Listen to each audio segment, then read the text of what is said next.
Muy buenas y bienvenidos a La Campana, el programa de educación financiera con Alberto Chan que os ayudará a mejorar vuestras finanzas. En el programa de hoy vamos a hablar de un tema actual en el 2024,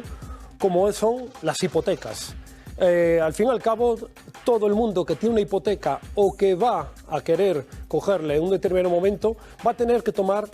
una decisión que se le va a preguntar desde la propia entidad.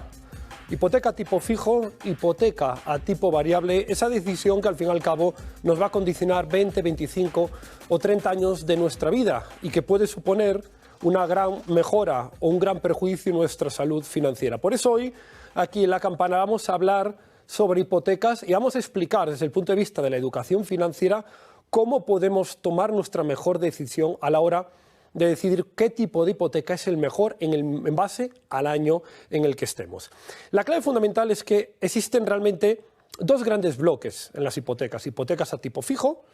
hipotecas a tipo variable, y es verdad que existe un tercer tipo de hipoteca mixta, pero al fin y al cabo, es un traje a medida que suelen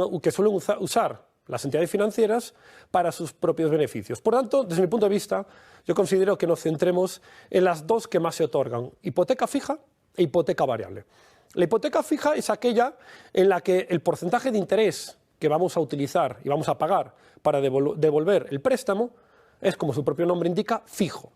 Y en este aspecto tenemos que tener en cuenta algo a la hora de comparar una hipoteca fija que me puede dar una entidad financiera u otra. Muchas veces nos fijamos simplemente en que este banco me ofrece una hipoteca fija al 4%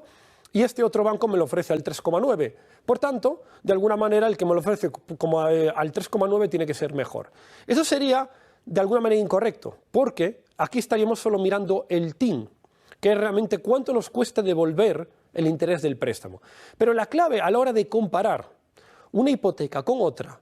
hay que pedirle al banco que nos diga cuál es el TAE, la tasa anual equivalente, que es realmente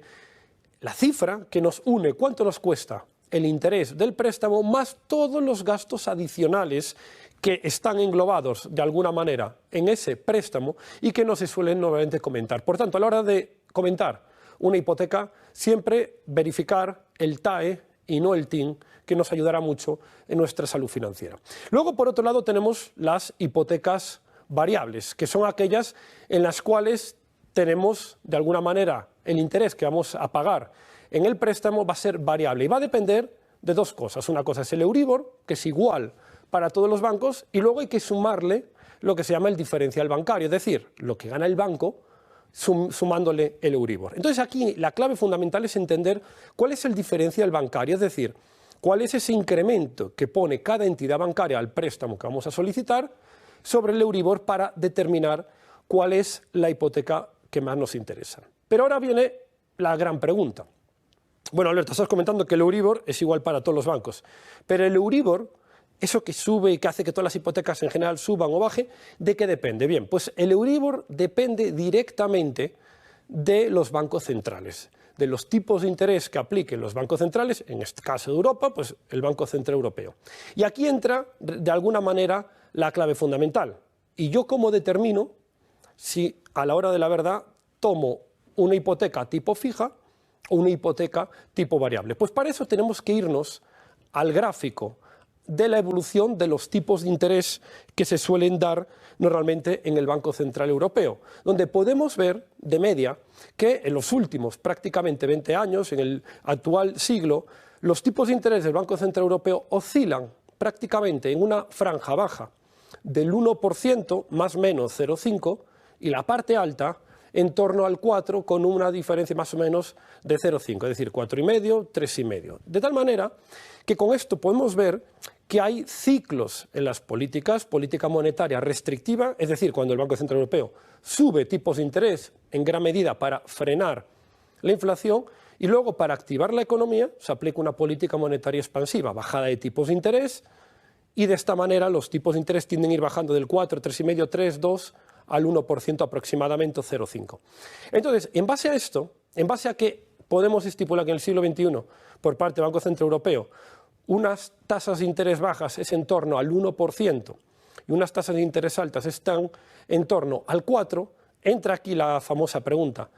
Y actualmente, con unas tasas de interés altas, ¿qué tipo de hipoteca opto? Pues bien, La pregunta te podría responder, pues haz exactamente lo contrario a lo que te recomienda tu entidad bancaria. Eso sería seguramente una gran lección que te ayudaría en la vida. Pero sobre todo es entender por qué cuando hay unos tipos de interés altos, como estamos 2024, deberías coger una hipoteca tipo variable. Porque en los próximos meses, trimestres, se va a ofrecer una bajada de los tipos de interés. Al fin y al cabo, los ciclos económicos, con los ciclos de los tipos de interés, son patrones que se tienden a repetir cada 7 u 8 años, de tal manera que cuando los tipos están altos es más recomendable una hipoteca variable para beneficiarte de las bajadas de tipos de interés, y solo cuando los tipos de interés están bajos en torno al 1%, ahí es cuando es más propicio coger una hipoteca fija, que aunque a corto plazo pueda parecer que sale más caro que la hipoteca variable, tener en cuenta que una hipoteca no es un préstamo un año, sino que suele ser a 20, 30 años, y ahí a largo plazo nos va a salir mucho más rentable. Quédanos con esto: tipos de interés altos, recomendable hipoteca variable; tipos de interés bajos, en torno al 1%, hipoteca fija. Con esto creo que os va a ayudar mucho a la hora de entender las hipotecas, de esta pincelada de la educación financiera.